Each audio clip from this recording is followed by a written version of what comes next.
नमस्ते। कभी सोचा है हमारे पैरों के ठीक नीचे जमीन की गहराइयों में आखिर है क्या? आज हम एक ऐसे ही रोमांचक सफर पर निकलने वाले हैं, पृथ्वी के दिल तक का सफर, ये जानने के लिए कि हमारी दुनिया असल में बनी किन चीजों से है। तो तैयार हो जाइए, ये सफर शुरू होने वाला है।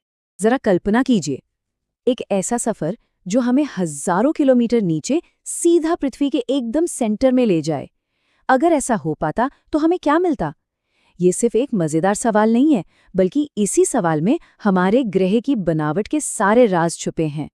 और मजे की बात ये है कि इस सवाल का जवाब एक बड़ी ही आम सी चीज में छिपा है, एक प्याज में। हाँ, आपने सही सुना, हमारी पृथ्वी भी बिल्कुल एक प्याज की तरह ही कई परतों से बनी है। सबसे बाहर एक पतला सा छिलका, और जैसे जैसे हम अंदर जाते हैं, एक के बाद एक नई परत और नए रहस्य खुलते जाते हैं। तो चलिए इस प्याज के परतों को एक एक करके छीलना शुरू करते हैं और देखते हैं कि अंदर क्या है। पृथ्वी के केंद्र की ओर हमारी यात्रा का पहला पड़ाव यहीं से शुरू होता है। अब ये बात जरा ध्यान से सुनिए, ये आपको चौंका देगी। पृथ्वी का जो पूरा साइज है ना, उसमें से सिर्फ 1% हिस्सा ही वो जमीन है जिस पर हम सब रहते हैं। इसे परपटी या क्रस्ट कहते हैं। बाकी 84% तो विशाल मैंटल है और 15% इसका सेंटर यानी कोर। मतलब हम कितनी पतली सी परत पर जी रहे हैं। और इस विशालता का अंदाजा लगाना है तो ऐसे समझिए, इंसानों ने आज तक जो सबसे गहरी खुदाई की है वो है सिर्फ 4 किलोमीटर, जबकि पृथ्वी का सेंटर वो तो 6000 किलोमीटर से भी ज्यादा दूर है। मतलब हमने तो बस जमीन को जरा सा खरोचा ही है अब तक। तो हमारा ये जो सफर है ना, ये 3 मेन स्टॉप से गुजरेगा। सबसे ऊपर पपटी, उसके नीचे बहुत बड़ा मेंटल, और आखिर में हम पहुंचेंगे ग्रह के धधकते हुए दिल यानी क्रोड़ तक। अच्छा, ये जो सबसे ऊपरी परत है यानी परपटी, ये भी एक जैसी नहीं है। जो जमीन यानी महाद्वीप है, उनके नीचे की परत बनी है सिलिका और एल्यूमिना से, तो उसे शॉर्ट में कह दिया सीएल। और जो समंदर के नीचे की जमीन है, वो बनी है सिलिका और मैग्नीशियम से, तो उसे कहते हैं सीमा। तो ये परतें तो समझ आ गईं, लेकिन सवाल ये है कि ये परतें आखिर बनी किस चीज से हैं? जवाब सिंपल है, चट्टानों से। तो चलिए अब चट्टानों की दुनिया में चलते हैं। तो सबसे पहले आते हैं आग्नेय शैल, या जिन्हें हम इग्नियस रॉक्स भी कहते हैं। देखिए, इनके नाम में ही अग्नि है, मतलब आग। इनका जन्म ही आग से होता है। जब जमीन के अंदर का पिघला हुआ गर्म लावा, जिसे मैग्मा कहते हैं, ठंडा होकर जम जाता है, तब ये चट्टानें बनती हैं।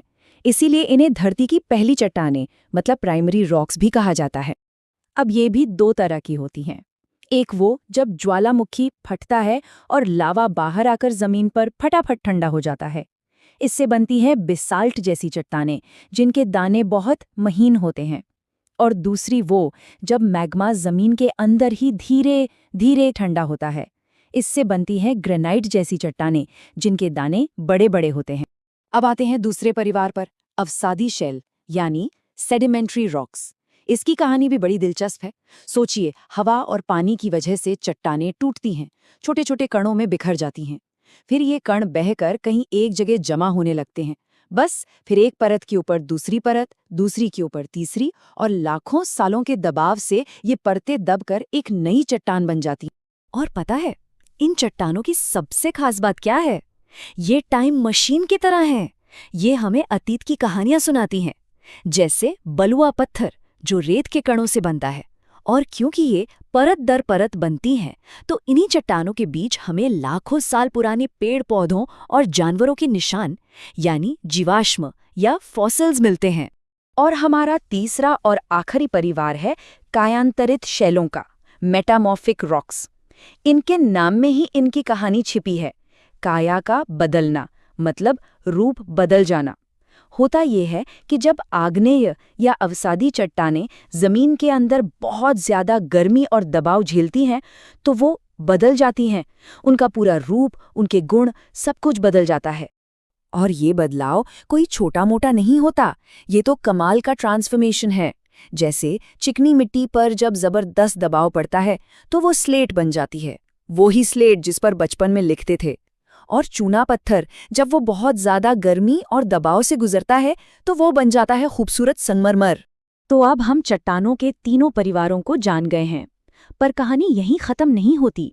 सबसे मजेदार बात तो ये है कि ये तीनों हमेशा एक जैसे नहीं रहते। ये एक दूसरे में बदलते रहते हैं, एक ऐसे चक्र में जो कभी खत्म नहीं होता।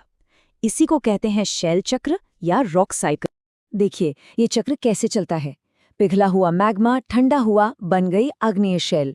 वो चट्टान टूटी, उसके कण जमा हुए, बन गई अवसादी शैल।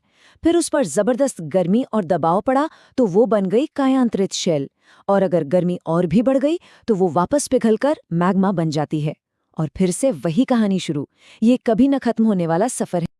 अच्छा, इतनी सारी बातें तो हो गई जमीन के अंदर की, पर अब इस कहानी को अपनी रोजमर्रा की जिंदगी से जोड़ते हैं।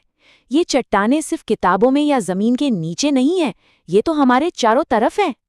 अपने देश की दो सबसे शानदार इमारतों को ही देख लीजिए ना। दिल्ली का लाल किला, वो लाल बलुआ पत्थर से बना है जो एक अवसादी शैल है। और दुनिया का अजूबा, हमारा ताजमहल, वो बना है सफेद संगमरमर से, जो एक कायांतरित शैल का। इससे बेहतरीन उदाहरण हो ही नहीं सकता। और सिर्फ बड़ी बड़ी इमारतें ही क्यों, हमारे घर, सड़कें, सब इन्हीं से तो बनते हैं। किचन में जो सिलबट्टा होता है जिस पर मसाले पिसते हैं, वो भी तो ग्रेनाइट है। और याद है बचपन का वो खेल, पिट्ठू या सात पत्थर, उसमें भी तो हम इन्हीं चट्टानों का इस्तेमाल करते थे। मतलब हमारी जिंदगी का हिस्सा है ये।